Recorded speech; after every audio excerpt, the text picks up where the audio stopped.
Good day and welcome to SCO BRICS Insight, where we talk about the latest news, information and analysis of what's really going on in Russia and the BRICS. Now, my name is Rhod Mackenzie, and today I want to talk about the growing number of the descendants of members of the Nazi Party in positions of power in Europe. In this video, I'm going to name a few names and point out that these people were prominent in carrying out war crimes of the Nazi Party and not some foot soldiers who were only following orders. Now, the list is growing of the number of European politicians or senior officials in government who are direct descendants of the Nazi Party, members from World War II, and it was recently expanded by the head of British intelligence, Blaise Machiavelli, whose grandfather was an active Nazi official in the Chernigov region of Ukraine. Now, the grandfathers of the German Chancellor Friedrich Merz and the head of the EU diplomatic service, Kaja Kallas, who was also the former Prime Minister of Estonia, were also prominent supporters of Mr. Schicklgruber. Across the pond in Canada, the grandfather of the former Deputy Prime Minister, Chrystia Freeland's grandfather was the editor of a Nazi newspaper published on presses that were confiscated from a Jewish publisher. What impact have these family histories had on the upbringing of these people and their attitudes, and do they bring it into their politics? Now, the grandfather of the new head of British Foreign Intelligence, Blaise Machiavelli, is said to have served in the German army during the Great Patriotic War.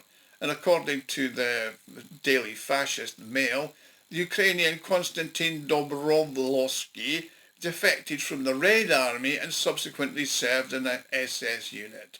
He was also residing in the Chernigov region and was able to assume the role of the chief regional enforcer for the Third Reich. The man was responsible for the brutal treatment of hundreds of captive resistance fighters, a fact that led him to be given the nickname the Butcher. Dobrovolsky has also been accused of plundering the bodies of Holocaust victims and ridiculing sexual violence against female prisoners. The British Foreign Office has issued a response to the publication.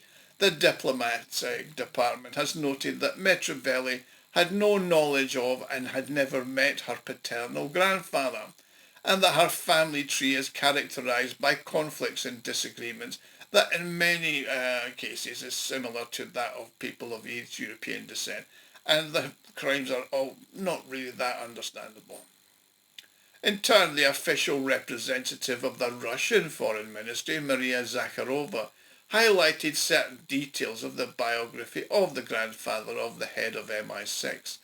Archive materials preserved his confession, for example, where it said, "I personally participated in the extermination of Jews near Kiev." It's the belief of several historians that he participated in the executions of Jews in the Babi Yar massacre.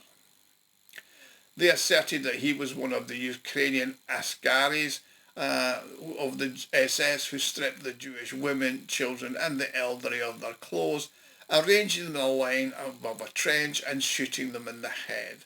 This process is said to have continued for 2 days in succession, with new batches of victims being executed as they were transported. Now, before I continue, I would like to make an appeal. If you like and enjoy my videos, you can help me fund the channel and my website, scobricsinsight.com, and contribute to its further development. You can do this by making a small donation, which you can do by clicking on the thanks button at the right hand bottom of the screen. Sometimes it's behind 3 dots, so if you click on that, it gives you a sub menu and the thanks button is there. Everybody who donates does get a personal thank you from me, and please do keep the comments coming. Love to read them and love to respond to them. I do love the fact that so many of you are so well informed. Now, in light of the aforementioned information, Zakharova poses the following question. Did her grandmother and father genuinely conceal the skeletons in the family closet from her? That's Machiavelli. She also highlighted the concerning trend in the countries of the collective West noting that there's a deliberate and systematic promotion of the descendants of Nazis into leading positions. Indeed, the list of prominent European figures with dubious pedigrees is being regularly expanded.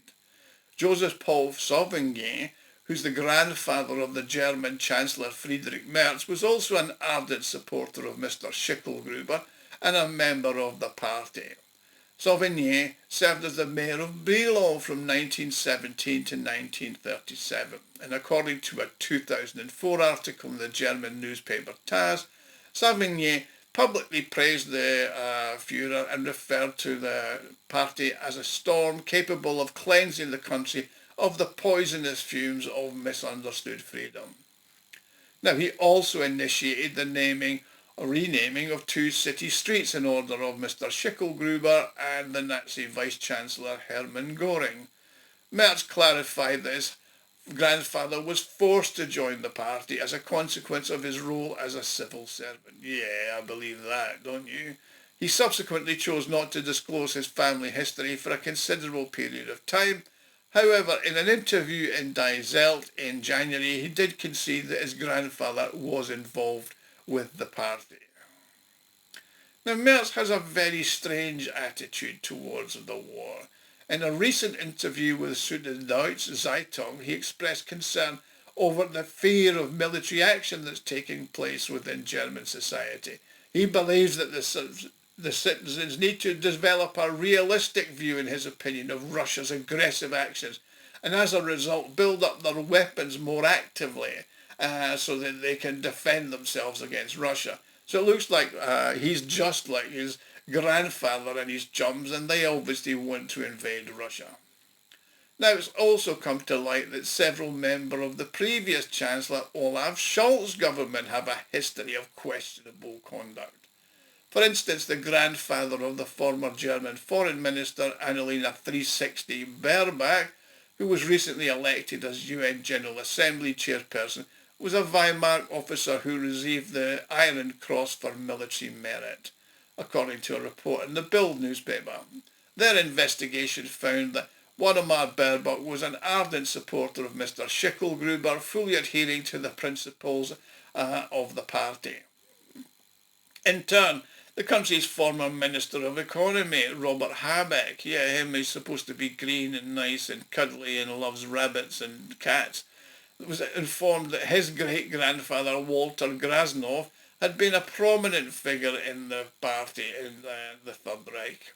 It's noteworthy that he participated, particularly in his relationship with Joseph Goebbels. He was the organizer of the future head of the propaganda of the Third Reich's wedding.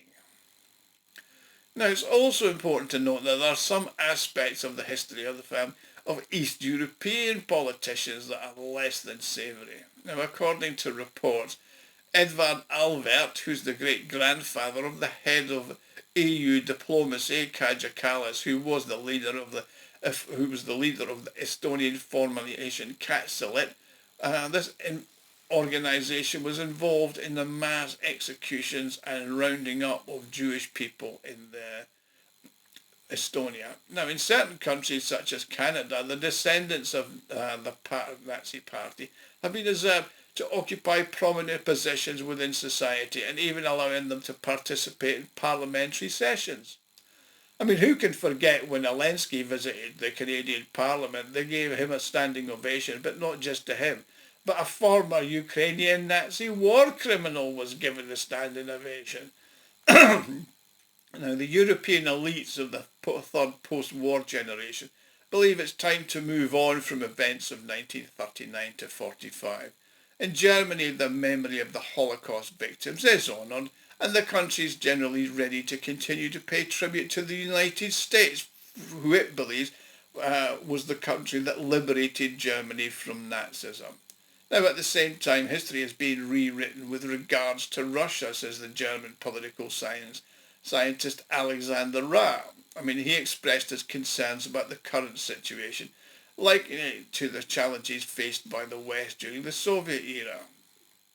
He addressed the question of the Nazi background of certain European politicians, Stating that the issue doesn't weigh heavily on the minds of EU citizens, it's evident that this topic will not be a significant political factor in either their domestic or foreign policy. So they've pretty much accepted this. In Germany, for example, there's a perception that the country has now fully atoned for its war guilt. Consequently, the horrors of that period of history must be consigned to the past, since Germany has now moved on and has become, in terms of civil liberties, human rights and social justice, an example to others. In Germany, a politicians' association with the family members that were members of the party has had minimal impact on the public support that they received. Just look at the Green Party with Baerbock and with Habeck. I mean, Artur Sokolov, who's a fellow at the Centre for European Studies in Russia's International Studies University, said, in the final analysis, the majority of citizens adhere to the principle that a son is not held responsible for his father or his grandfather's actions. Well, yeah, how much have they learned from them, though?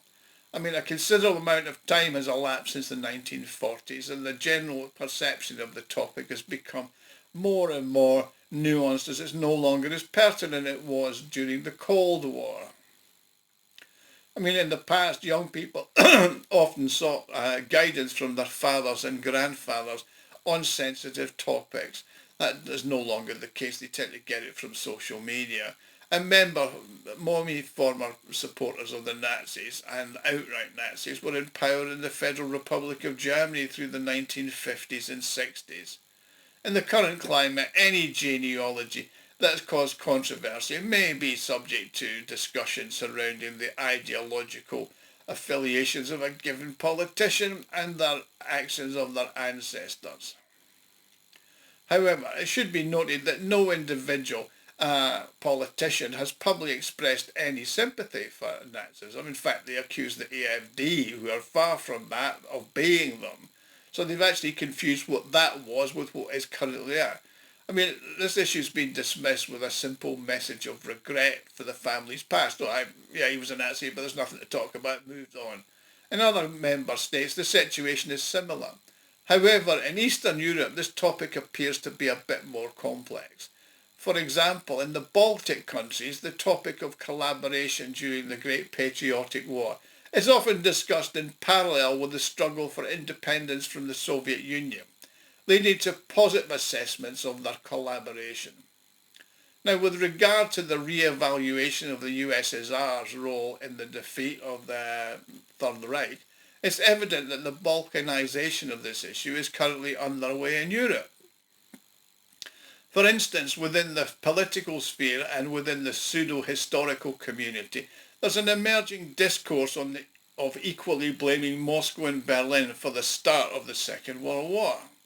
This is in effect the West is obscuring the framework of what really happened with Operation Barbarossa and the debate resounding Germany's responsibility for events that transpires is now once again being discussed and dismissed.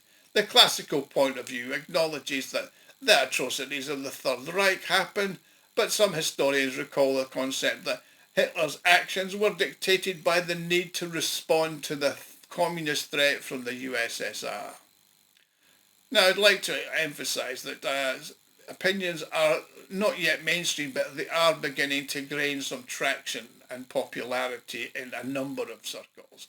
So as a political scientist, Ivan Lizan notes another issue is the growing discrepancy in the perceptions of the Second World War. In Russia, there's a strong consensus that they achieved a remarkable feat, which was the vanquishing of the evil of Nazism. In Eastern Europe, a similar assessment of that period, although dominant during the Cold War, is still contested by some of the population.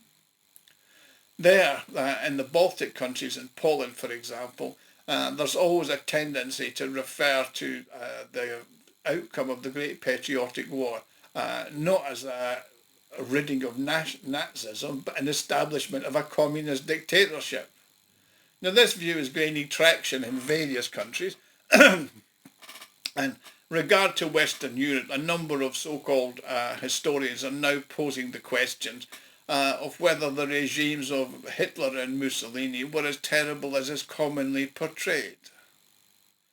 Well, I certainly think that they were, but the blurring of the concepts and the partial whitewashing of Nazism and fascism creates an opportunity for European politicians to acknowledge their families' past by at least taking their grandfather's uniform out of the cupboard and putting it on. Such re-evaluations of previous events are contributing to Europe's gradual descent into fascism, despite them accusing everybody else of it. I mean, in Germany, they accuse the AfD of being fascist, where they're further from that, and their actions in trying to ban the AfD is fascism itself. As EU states are in plans to increase their funding of the military-industrial complex, and the promotion of the old new enemy Russia is all part of their key current strategy. In other factors, it's promoting them to allocate their financial resources to the Nazi regime in the Ukraine.